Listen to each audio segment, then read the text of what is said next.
பழி தீர்க்கும் ஆன்மா ஒக்கூகி பத்தி உங்களுக்கு தெரியுமா? முன்னொரு காலத்துல இமேஜி அப்படிங்கிற ஒரு ஜப்பானிய கோட்டையில ஒரு சாமுராய் இருந்தாரு. அவருக்கு பணிப்பெண்ணா வேலை பார்த்தவ தான் ஒக்கூகி அப்படிங்கிற ஒரு பெண். அந்த பெண்ணுக்கு பெரும்பாலான வேலை என்ன அப்படின்னா, அந்த கோட்டையில அந்த சாமுராயோட்டு மிக மதிப்பு மிக்க 10 தட்டு இருந்திருக்கு.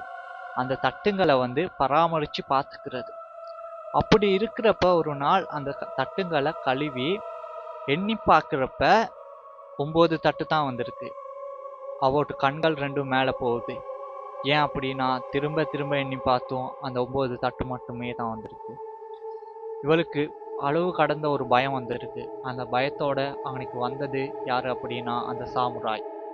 அந்த சாமுராய் கொஞ்சம் கூட யோசிக்காம இவத்தான் அந்த தட்டை திருடுனா அப்படிங்கிற எண்ணத்தோட இவளை ரொம்ப கொடூரமா வெட்டி கொன்னு அங்க உள்ள ஒரு கிணத்துல வீசுறான். இந்த கொடூர சாவுக்கு ஆளான அந்த ஒக்கூகியின் ஆன்மா அந்த கோட்டையை சுத்தியே வலம் வந்துச்சு.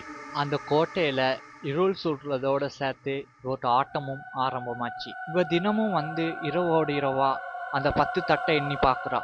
ஆனா 9 தட்டு மட்டுமே தான் இருக்குன்னு தெரிஞ்சதுக்கு அப்புறம் ஒரு அமானுஷ்ய அழுகுறலோடு அங்க உள்ள மக்களையும் துன்புறுத்த ஆரம்பிக்கிறா.